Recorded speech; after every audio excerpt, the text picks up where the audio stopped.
Good morning, and welcome to the 1-800-Flowers.com, Inc. First Quarter 2021 conference call. All participants will be in listen-only mode.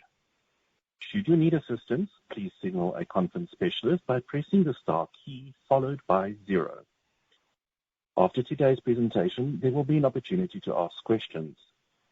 To ask a question, you may press star and then 1 on your telephone keypad. To withdraw your question, please press star and then 2. Please note this event is being recorded.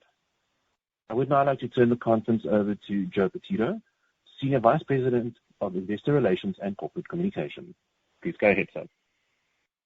Thank you, Chris. Good morning, and thank you all for joining us today to discuss 1-800-Flowers.com's financial results for our fiscal 2021 first quarter.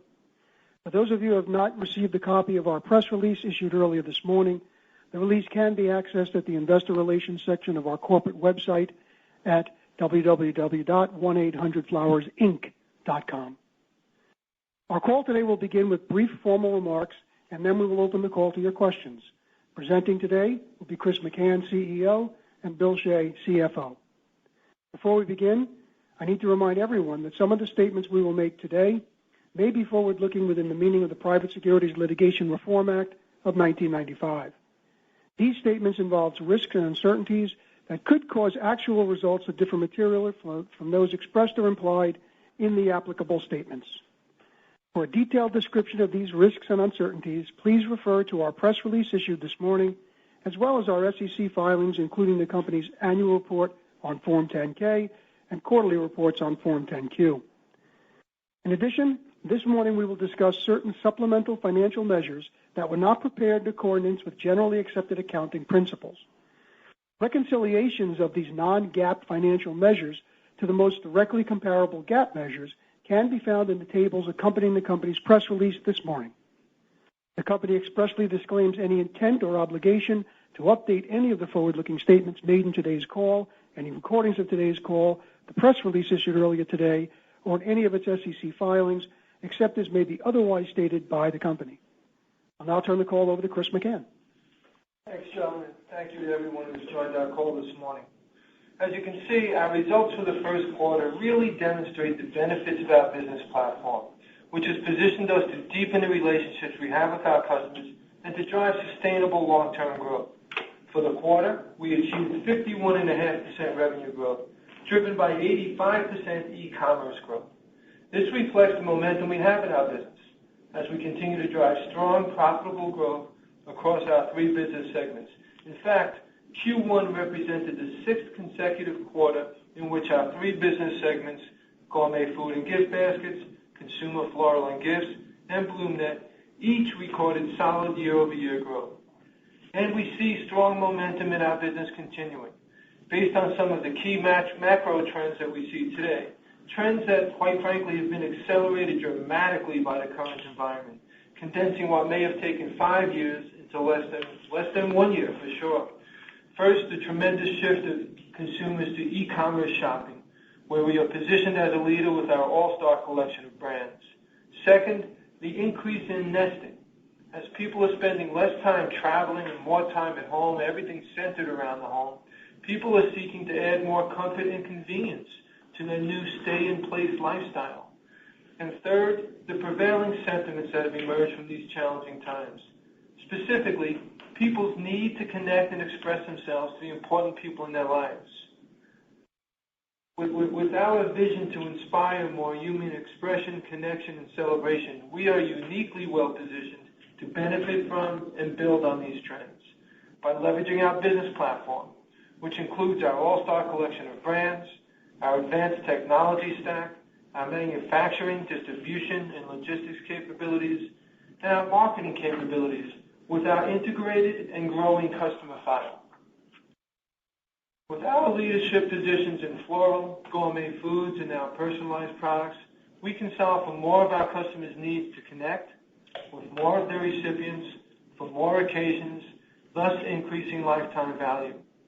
Over the past several years, our platform has enabled us to execute well on our strategy to expand our product offerings, evolve our marketing to focus on engagement, accelerate our customer file growth, and enhance customer loyalty. and our results illustrate that we are reaping the benefits and the investments that we've made in these areas. For example, we expanded our product offerings organically by adding new product lines such as our expanded collection of houseplants and succulents from the 1-800-Flowers plant shop that have been wildly popular for us. Our Harry and David gourmet line, including Harry and David wines, and the Popcorn Factory's Tins with Pop line. Now we further broadened our product offerings with the acquisition of Shari's Berries last year and Personalization Mall this year. We have enhanced and expanded our digital marketing capabilities, and as always, we remain hyper-focused on delivering exemplary customer service.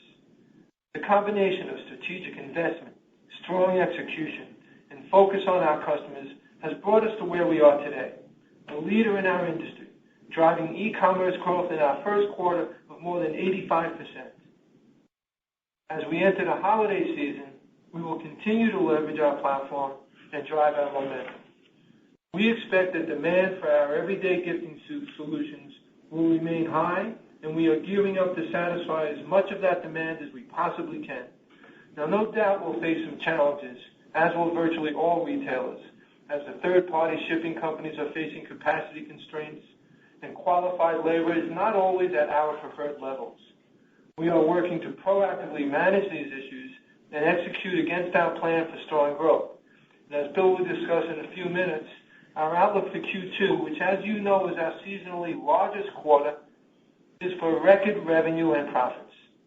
Before I turn the call to Bill, allow me to take a moment to provide you with some color on the integration of our latest acquisition, Personalization Mall.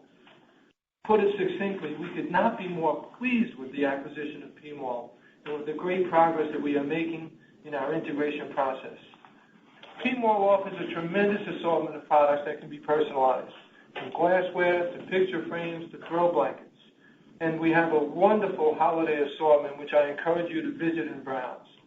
In addition, PMall is among the industry's broadest range of personalization technologies, including laser engraving, photo sublimation, as well as a dozen more capabilities. And with our highly automated process and capabilities, PMall offers one of the industry's fastest turnaround times, with orders often completed and shipped the same day as ordered. As you all may have already noticed, we've integrated PMall onto our multi-brand website and into our Passport loyalty program. In terms of cross-brand merchandising, we've integrated PMall into our co-branded holiday gift guides, including our holiday gift and Seasons of Sharing lookbooks. We're leveraging our customer file to introduce PMall to millions of new and existing customers in our everyday and holiday season communications. And we've already begun to leverage our digital marketing teams for PMall with content and creative development across a broad range of digital channels. As a result, we anticipate PMall will be a strong top and bottom line contributor in the upcoming holiday season for sure, and for our full fiscal year. One last point. I'd like to touch on another important area where we are seeing accelerated growth. In addition to our revenue growth, we continue to see accelerated growth in our customer files, as well as strong double-digit growth in membership in our Passport program and multi-brand customers. As we have emphasized in the past, these are our best-performing customer cohorts in terms of paid purchase frequency, retention, and lifetime value. The continued strong growth in our customer files, along with the growth of our Passport program and multi-brand customers, bodes well as we enter the key holiday shopping period. Now, looking ahead, we have strong momentum across our three business segments. We continue to grow our customer files at a rapid pace, and our customer behavior metrics continue to improve, and our latest acquisition, PMall, is already proving to be an excellent fit on our platform and a great addition to our all-star collection of brands. And now I'd like to turn the call over to Bill. Thank you, Chris. As Chris noted, we have started fiscal 2021 off with strong momentum carried over from last year, and we are pleased with the strong top and bottom line growth that we achieved in our first quarter. Our first quarter was also successful from the standpoint of our closing of the PMall acquisition and the completion of an amended credit facility, which provides added financial flexibility and strengthens our already strong balance sheet. As a result, well positioned as we enter the key holiday season, and we anticipate the momentum we see across our three business segments will enable us to deliver strong results for the period. Now, breaking down some highlights from our first quarter. First, in terms of revenues, total consolidated revenues increased 51.5% to $283.8 million, compared with $187.3 million in the prior year period. Excluding PMall, which we acquired in August this year, total consolidated growth increased 40.6%. This growth was driven by strong e-commerce demand, which increased 85.1% during the quarter. Gross profit margin for the period was unchanged compared with the prior year period at 40.7%. This reflected increases in gross profit margin of 90 basis points in both our Gourmet Food and Gift Basket and Consumer Floral and Gift segments, offset by a reduction of 560 basis points in BloomNet, primarily related to product mix. Operating expenses, as adjusted, improved 820 basis points to 43.5% of total sales, reflecting the strong revenue growth in the period and our ability to leverage our operating platform.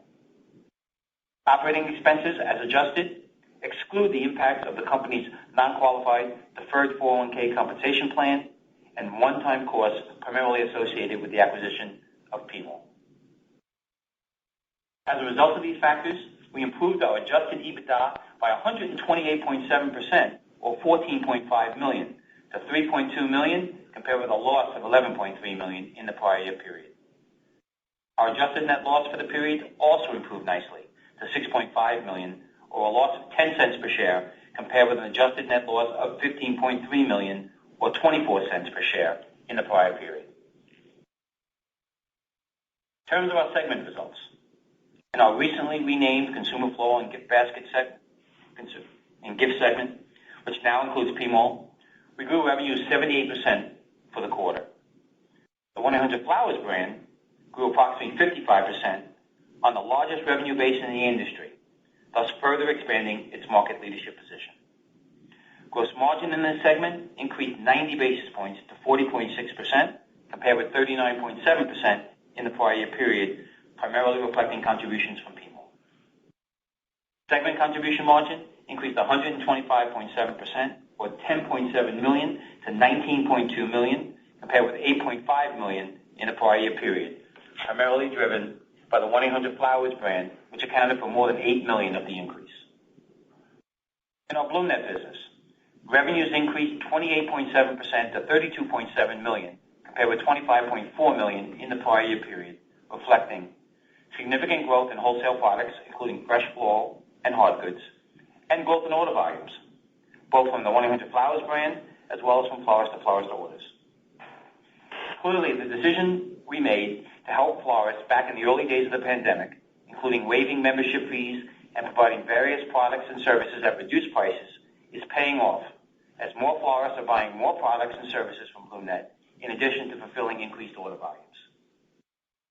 Gross profit margin for the quarter was 45.3%, representing a decrease of 560 basis points compared with 50.9% in the prior year period, primarily reflecting product mix. Segment contribution margin increased 24.7% to $10.4 million, compared with $8.4 million in the prior year period. In our Gourmet Food and Gift Basket segment, we grew revenues 26.3%. This was driven by e-commerce growth of nearly 100%, offset in part by a decline in wholesale orders for the holiday season of approximately $15 million and the loss of approximately $5 million in revenues associated with the closing of the Harry & David retail stores in fiscal 2020. The strong e-commerce growth was seen in each of our brands for everyday occasions such as birthday, anniversary, sympathy, and get well, among others. Customers also continue to embrace the Harry & David Gourmet line and Harry & David wines, both of which grew significantly during the quarter and continue to attract a younger shopper to the brand. Gross profit margin increased 90 basis points to 38.9%, compared with 38% in the prior year period. Segment contribution margin, as adjusted, improved 54.8%, or $3.6 million, to a loss of $3 million, compared with a loss of $6.6 million in the prior year period. Now turning to our balance sheet. Our cash and investment position was $11 million at the end of the first quarter. Inventory was $192.6 million, compared with inventory of $172.5 million at the end of last year's first quarter, primarily related to PMall. In terms of debt, we had $217.5 million in debt, including $25 million borrowed under our revolving credit facility. In August, we closed on an amendment to our existing credit facility. The amendment adds an incremental $100 million in term loan and expands our revolving credit line of credit from $200 million to $250 million. All components of the credit facility mature in May 2024. The amendment provides added financial flexibility and further strengthens our balance sheet. Now turning to guidance. Due to the continued uncertainty in the overall economy relating to the ongoing COVID-19 pandemic, we are not providing guidance for our full fiscal 2021 year at this time. Regarding the fiscal second quarter, the strong e-commerce demand that we carried into this year continued through our first quarter and through October, the first month of the current fiscal second quarter. Based on this growth momentum, we anticipate achieving total consolidated revenue growth for our second quarter in the range of 22 to 26% compared with the prior year period. This anticipated strong revenue growth in the quarter reflects expected e-commerce growth of more than 40%, including contributions from PMall, somewhat offset by the lower wholesale orders and reduced retail revenues reflecting the closing of the Harry & David retail stores.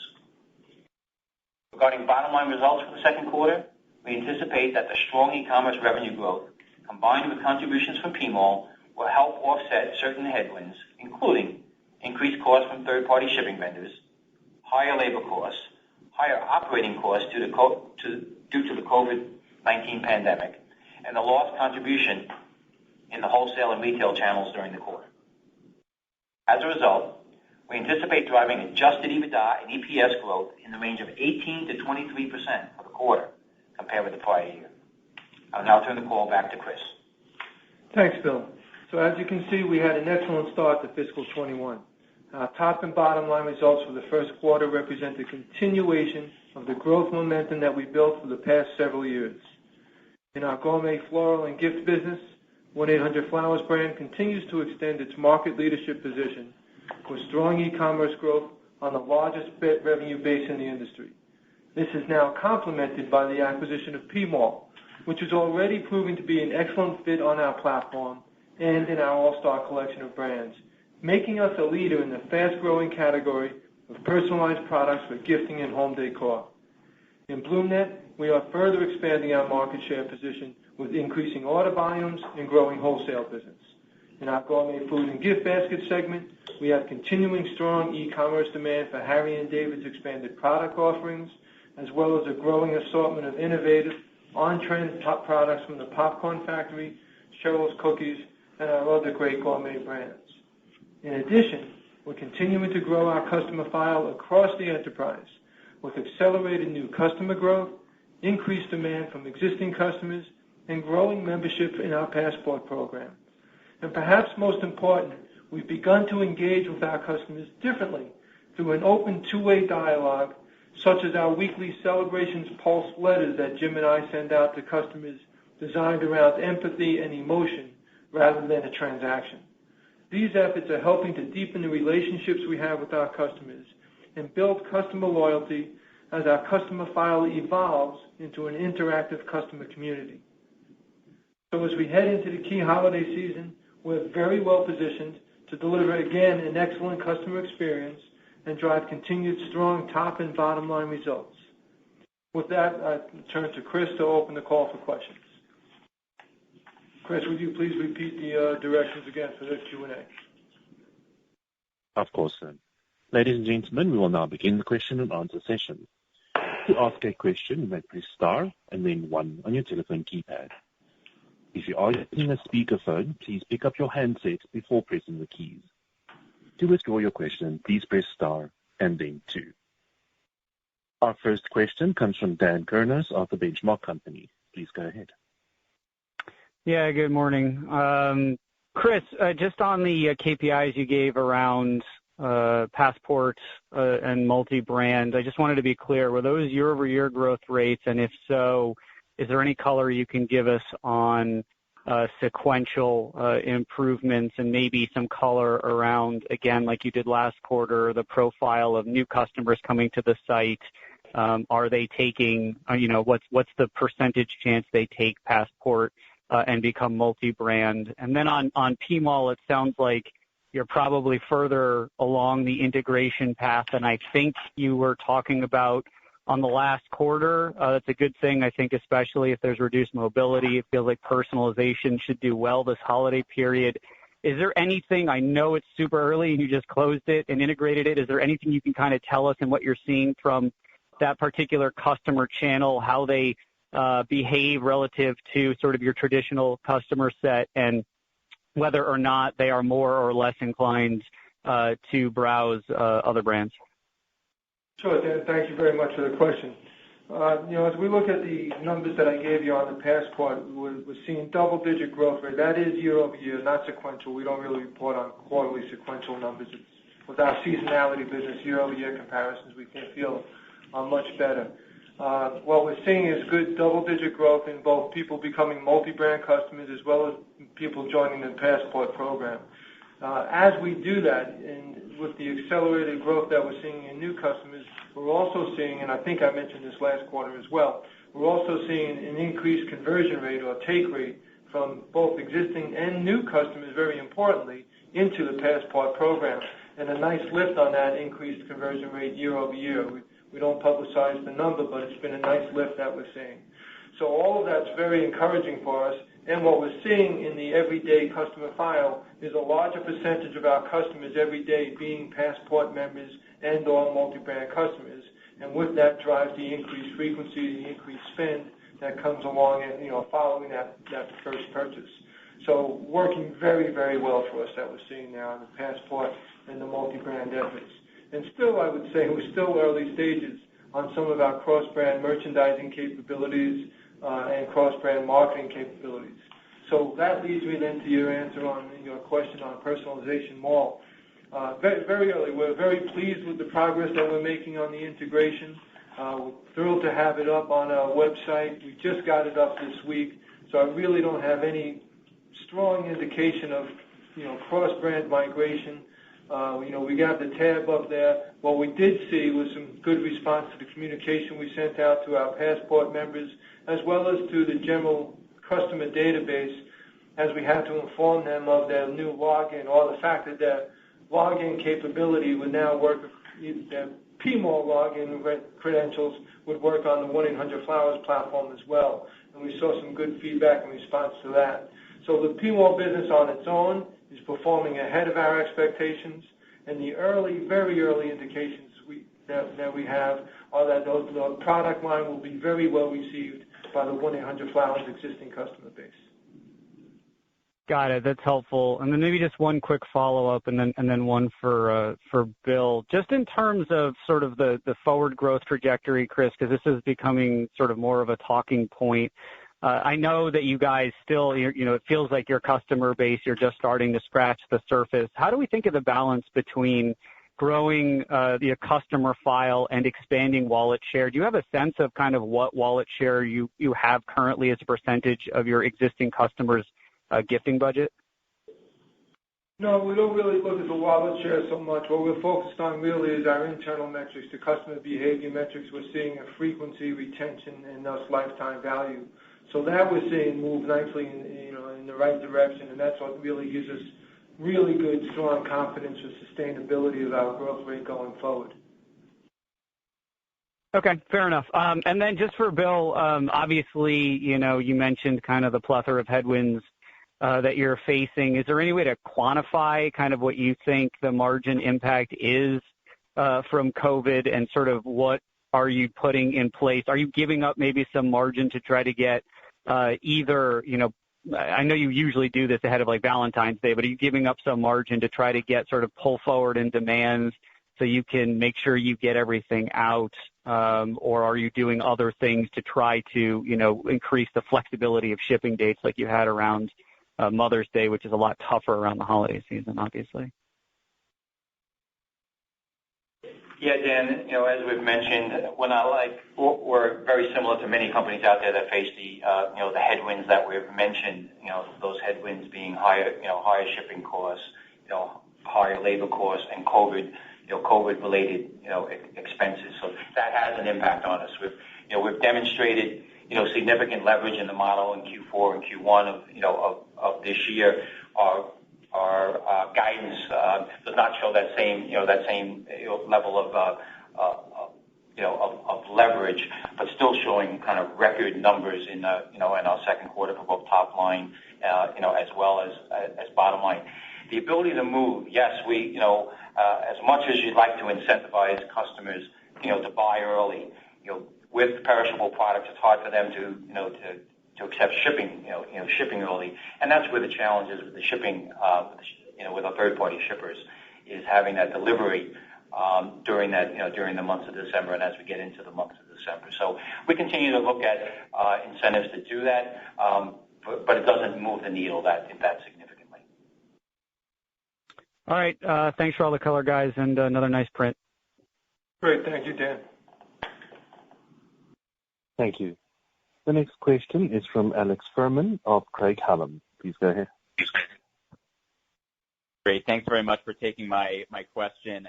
Wanted to talk also about just the shipping issue and of course seeing a lot about the strains that there's going to be on the supply chain this year. Just wondering how much visibility you have into delivery times and what sort of estimates in terms of times you're quoting customers versus what you normally would. Is there any concern that could result in a shorter shopping season this holiday season? Yeah, the significant shift in consumers to e-commerce has put quite a bit of strain on the capabilities of the third-party shippers. You've heard and have been reading many stories about FedEx, UPS, USPS, well documented in the media. So all retailers, including ourselves, are facing these constraints, higher costs, constraints on volume. We've built that all into our guidance. We're navigating through these challenges. We work very closely with our primary shipping partner, which is FedEx, and even with the constraints on shipping capacity as well as the higher costs, we anticipate record top and bottom line results in the second quarter. Yeah, and I think, based on the fact that we work so well and so closely with our primary shipper, FedEx specifically, I think, Alex, we do have very good visibility into shipping times that we're able to then, should we see a challenge, adjust our communication and our customers' expectations around that. And that's what we're always trying to manage. So I think the answer is yes, we have good visibility into it. We have a team that manages that extremely well. We're very confident that we can navigate through the challenges in this holiday season, produce the numbers that Bill gave and that we gave as guidance for this holiday, which is 4x over what our growth rate was last year, and still provide a great customer experience. Great, that's terrific. Thank you very much. Thank you, Alex. Thank you. The next question is from Linda Bolton-Weiser of D.A. Davidson. Please go ahead. Thanks. Hi.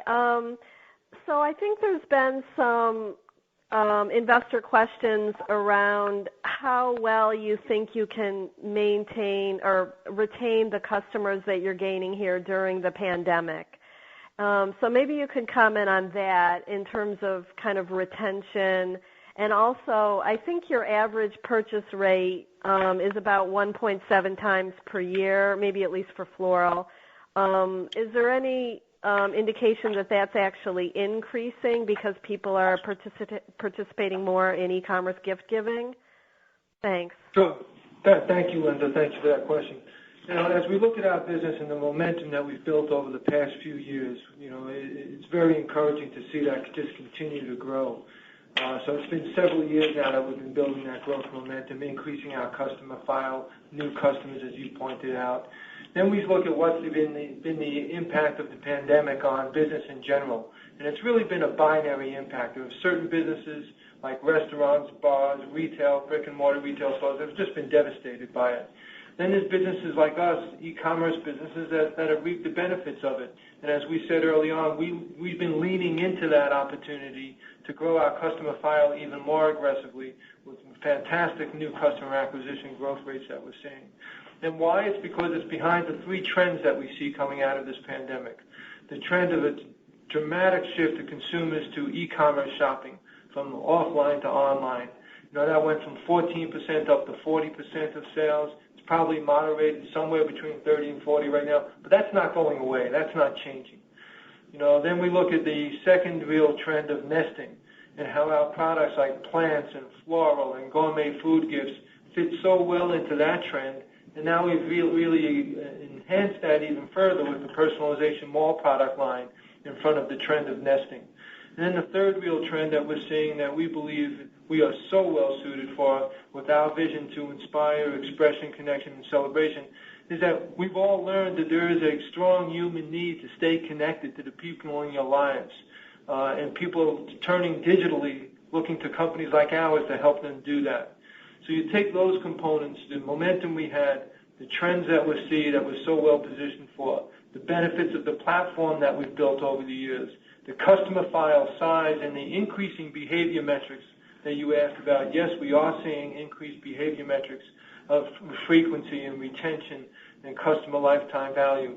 Then you add in that the acquisition we just did with Personalization Mall, and we think we couldn't be better well positioned for long-term sustainable growth when you combine all of those factors together.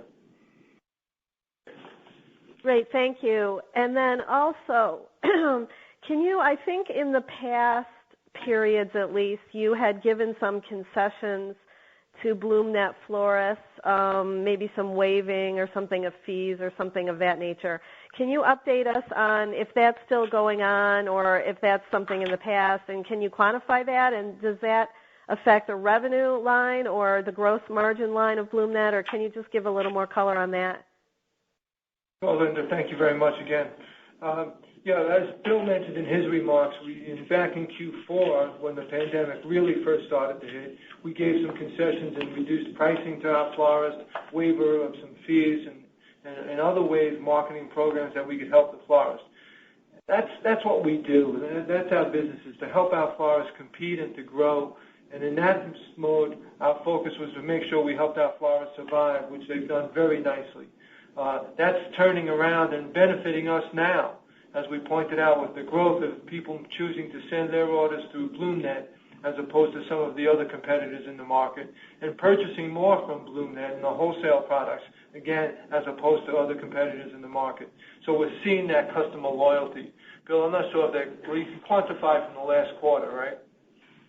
Yeah, I mean, back in Q4, that's the reason why the revenue growth was slightly below double digits, and right, the bottom line contribution margin was negative in the fourth quarter. But as you saw in Q1, as we just reported in Q1, with growth almost 29% in the quarter, and contribution margins up $2 million in the quarter. Clearly, the decisions we made back then were the right ones. Yeah, it's a good team. That BloomNet team is really doing a good job taking care of the florists. Thank you. That's all for me. Thanks. Thank you, Linda. Thank you. The next question is from Anthony Lebiedzinski of Sidoti & Co. Please go ahead. Yes, good morning, and thank you for taking the question. So I may have missed this, but as far as the customer file growth is concerned, so are you seeing this growth across all of your brands, or is there any one brand that stands out? And then as far as your customer file, just wondering, when you look at the customer file for PMall, can you give us any indication as far as the incremental growth, the customer file, because of PMall acquisition? Thank you, Anthony. As we looked at the customer file growth, first of all, it is across all brands, and that's important. With that said, keep in mind the two lead brands in customer acquisition efforts are our two largest brands, to date our two largest brands of 1-800-Flowers and Harry & David. But the growth is across all brands. And really also the same thing that we're seeing with the growth, obviously, of multi-brand customers, but of Passport customers, the growth is also across all brands, where they're really recognizing the value and the total solution that we're bringing to the market for them.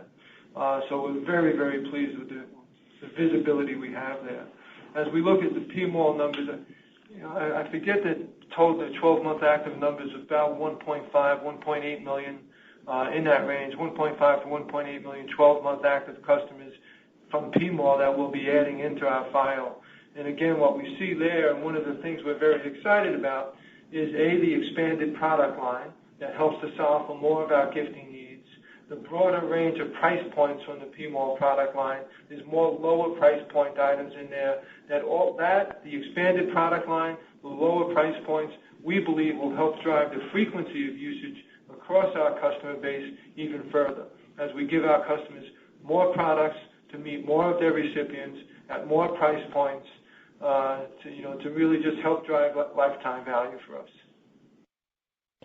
Got it. Okay, thanks, Chris. So as far as those 1.5 to 1.8 million active customers for PMall, do you have a sense as to what the overlap is with your current customers? Just want to get a sense as to like if you're picking up brand new customers or not. There's enough turnover there to give us, just like in Harry and David, there was enough crossover in the file to give us strong confidence in our ability to grow multi-brand purchasing. So there's enough crossover there, not a significant amount. So the majority of those customers really are new to file. Got it. Okay, thank you for that. And then as far as the wholesale and retail headwind that you saw in Q1, can you give us maybe Bill, maybe just a breakdown between the headwind that you saw, if you could just separate wholesale versus retail drag that you had in the quarter? Yeah, Anthony. So in Q1, it was about $20 million combined, about $15 million for wholesale down year over year, and about $5 million by not having the Harry and David stores open this quarter. Got it. Okay. All right. Well, thank you and best of luck. Thank you. Thank you. The next question is from Michael Kupinski of Noble Capital Markets. Please go ahead.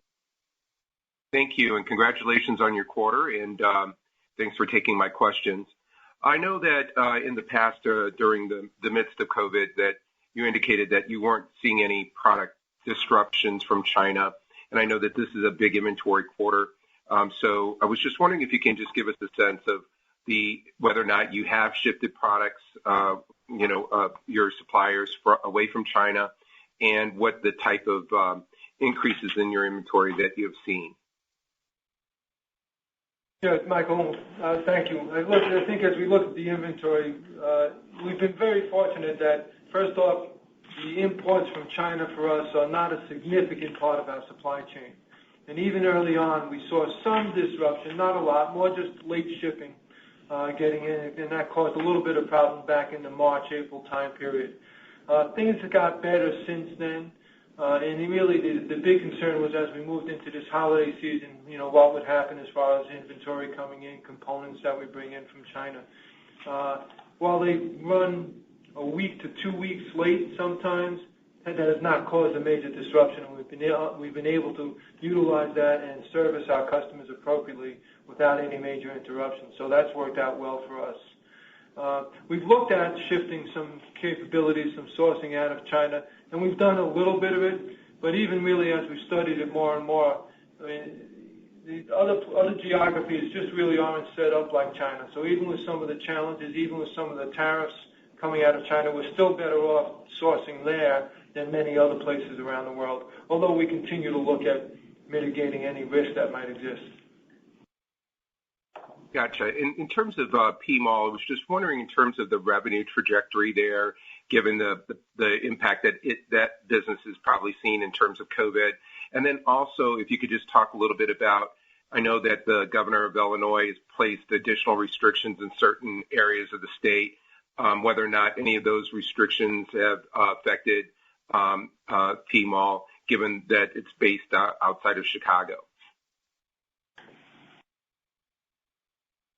In Q1, we kind of gave the results kind of both with and without PMall, so it kind go through the math and understand that about 10 points of our growth related to PMall, so it was about $20 million or so in the quarter. Q2 is by far its biggest quarter. Almost 50% of its revenues are on Q2. One of the attractiveness of PMall is that it is EBITDA positive and contribution positive in all four of its quarters. But certainly this upcoming quarter is very important to it, as nearly half its revenues are during this quarter. We have not seen any disruption in PMall since our ownership. It is growing very nicely, year over year. Right. I would say, Bill, that really since we've owned PMall and started the integration process and really looking, as I mentioned, getting the digital marketing team involved, looking at the creative, the content, et cetera, we're seeing nice growth rates ahead of our expectations in PMall. As far as the announcements from Governor Pritzker, they have not affected our facilities in the Chicagoland area at this point, and we think we're very well positioned that we won't have any interruptions. Of course, in this pandemic, you never know, but the visibility we have right now is we're confident that we will not be interrupted. I know longer term that you had anticipated that there would be some consolidation among your facilities and that PMall's state-of-the-art facilities offer some opportunities to move some of your inventory and products to that location. Does the COVID situation and the issues with Governor Pritzker, given the fact that Illinois has been probably more restrictive in many ways than other markets, does that kind of derail that plan in terms of any of the potential consolidation into that facility? Michael, not so much as far as especially for anything to do with Illinois or any of the restrictions in Illinois. We had mentioned previously some of the efforts that we had planned for this calendar year were delayed early on by the pandemic. Some automation facilities and automation projects in some of our facilities, as we just weren't able to bring the people into the facility back in the March, April, May timeframe to do the work that was needed. So that will pick up more post-holiday now as we move into January, where we'll be able to do that. But that really was not Illinois specific. Quite frankly, most of that work was focused on our facilities in Ohio and our newest facility in Atlanta. So while there was a delay, we see those picking back up again now in post-holiday. But that was unrelated to PMall. Right. True. Gotcha. Well, congratulations again. Thank you. Thank you, Michael. Thank you. The next question is from Doug Lane of Lane Research. Please go ahead. Yes, hi. Thank you. Good morning, everybody. You mentioned that the PMall acquisition contributed about $20 million. Do you have a number for what the sales were lost from closing the Harry & David stores? It was about $5 million in the quarter. In sales. $5 million in sales in the quarter. Right. We're about $20 million down in the kind of the retail wholesale component, channels of our business. $15 million being wholesale and $5 million being retail sales. Okay. And then you haven't talked about any numbers around PMall since it was announced, way back pre-COVID. Do you have any updated kind of numbers we can look for from sales and EBITDA from that acquisition this year? Yeah, we don't provide, guidance on a brand by brand basis. We have filed an AKA, so there is filings out there, with respect to the historical, profitability and size of PMall. For the year ended February 29, 2020, PMall did about $170 million in revenues, and just under $25 million in contribution or EBITDA. Right. And as I stated earlier, we're very pleased with the growth that we're seeing since we've been operating the business. No, it sounds like the business has come back at or better than where it was before it was shut down in the spring, that's for sure. Yes. Can we focus on the December quarter here? Obviously, you're going from your seasonally smallest quarter to your seasonally largest quarter.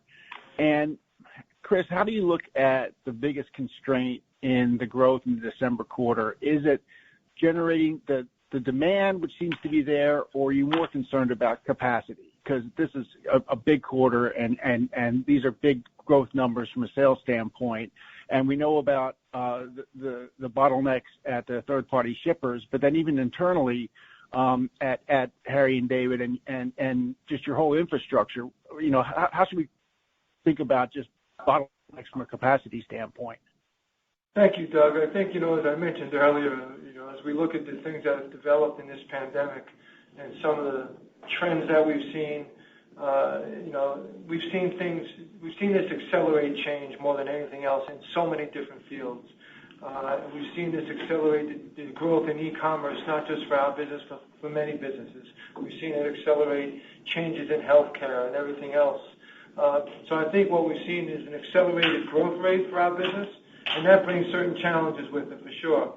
We have the third-party shipping challenges that Bill spoke about that have been mentioned. We have other, labor challenges out there. But we are also at the same time accelerating our internal capabilities. So what was planned for 5 years ago now has to be planned for 1 year from now. We're doing that. The team is built for that. The team is responding well to that. And we're driving, as I mentioned, to capture all of the demand we possibly can at this holiday period. Yeah, Doug, as our guidance indicates, we expect record top and bottom line numbers in the second quarter.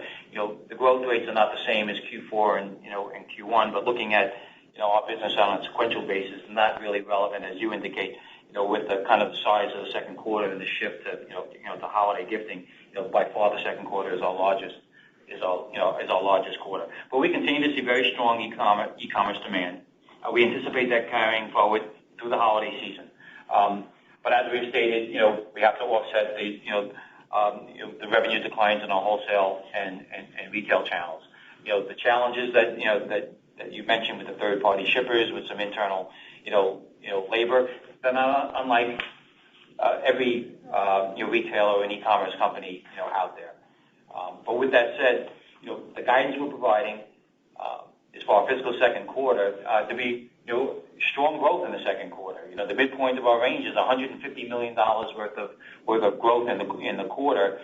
And as a reminder, we're forecasting 22 to 26% growth. That's 4 times the growth rate that we achieved in Q2 last year, the holiday quarter last year.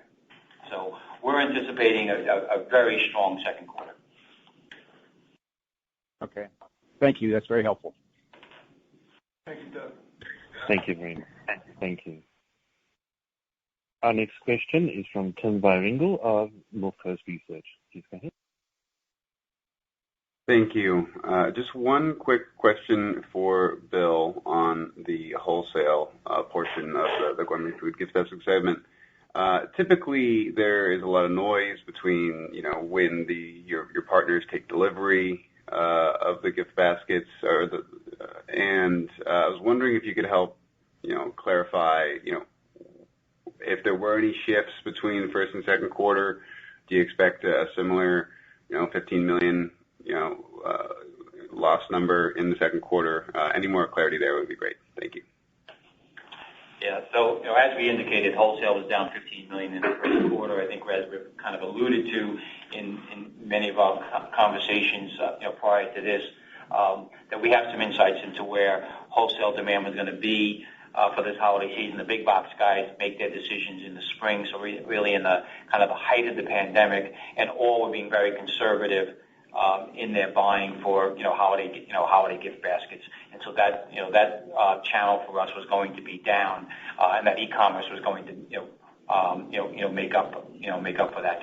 So we're in Q2, both retail and wholesale will be down more than they were in Q1.